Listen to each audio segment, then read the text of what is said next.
দুনিয়া ভুলে যাই, বিশ্বাস করো জান, তোমাকে আমি অনেক ভালোবাসি। মা, তুমি আঙ্কেলের সাথে কি করছো? তুমি কখন আসলা? কখন আসছো মা? আমার বাবা আসলে বাবাকে সব বলে দিব। শোনো মামনি, তুমি তোমার বাবাকে কিছুই বলবা না। আমি তোমাকে অনেকগুলো চকলেট কিনে দেবো, অনেকগুলো খেলনা কিনে দেবো।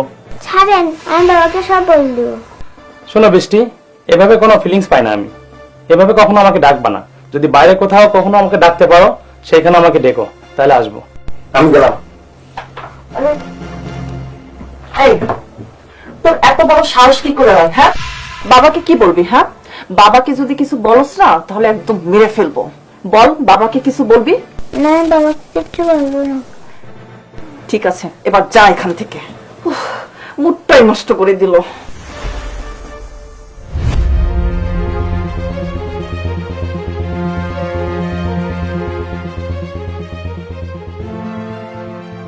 বিশেষ শরবত রেডি। আজকে দুইটাকে মেরে ফেলবো। যাই, এবার শরবতগুলো নিয়ে যাই। বাবা, মাকে মা, বাবাকে কি বলছো? আজকে স্কুলে কি কি হয়েছে সেটাই বলছিলে না? তোমাদের জন্য ঠান্ডা ঠান্ডা শরবত নিয়ে আসছি, নাও, খেয়ে নাও, ভালো লাগবে। খাও। কি হলো মা? খাও মা, খাও।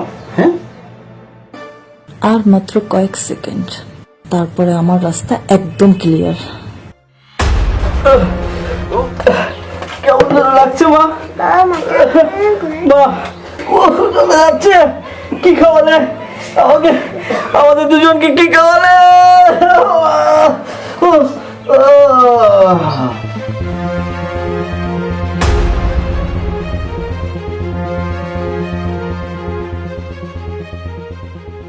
হ্যালো, আরে ওরা মরে গেছে। আমাদের প্ল্যান অনুযায়ী ওদেরকে বিষ খাইয়ে মেরে ফেলেছি। তাড়াতাড়ি আসো। হ্যাঁ হ্যাঁ, বাবা টাকা পয়সা সোনা গয়না সবকিছু রেডি করে রাখছি, তুমি আসলেই চলে যাব। হ্যাঁ, তাড়াতাড়ি আসো। আসছো তুমি? শোনো, টাকা পয়সা সোনা গহনা সবকিছু আমি রেডি করে রাখছি। আর অনেক দূর যেহেতু যাব, আমি শরবত বানিয়ে রাখছি। ঠান্ডা ঠান্ডা শরবত খেয়ে তারপর আমরা বের হয়ে যাব, ঠিক আছে? দাঁড়াও, এক্ষুনি নিয়ে আসছি।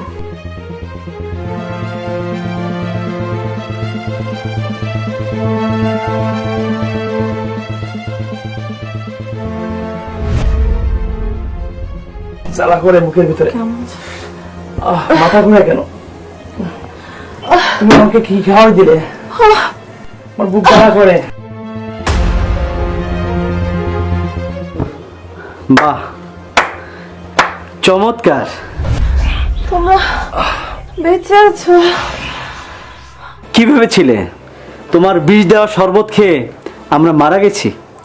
আমরা মরি নাই, আমরা মরার অভিনয় করছি। তুমি কি মনে করেছো যে আমি কিছু জানি না? যেদিন আমার মেয়ে সরাসরি তোমাদের নষ্টমী দেখেছে না, ওই দিন আমাকে সে সব খুলে বলেছে। আজকে যখন রান্না করে তুমি শরবতে যখন বিষ মিশাচ্ছিলে না, আমি আড়াল থেকে সব দেখেছি। তুমি যখন শরবত রেখে অন্যত্রে কাজে গিয়েছিলে না, আমি তখন ওই শরবত চেঞ্জ করে দিয়েছিলাম। আমি জানি যে ভালো শরবতটা আমরা খাবো, আর তোমাদের বিষ মিশানো শরবতটা তোমরা খেয়ে তোমরাই মরবে। সেটাই হয়েছে। একটা কথা মনে রাখবে, পাপ কখনো বাপেরে ছাড়ে না। আরে আমি তো তোমার কোনো কিছুর অভাব রাখি নাই, তোমাকে আমি সুখে রেখেছিলাম। কিন্তু তোমাদের মতো অনেক স্ত্রীরা আছে না, যারা এই সুখটাকে না সহ্য করতে পারো না। তুমি আমার আর আমার মেয়েকে মারতে চেয়েছিলে, এখন তুমি আর তোমার ভালোবাসার মানুষ তোমরা এভাবে জ্বলে পড়ে মরো। এটাই তোমাদের শাস্তি।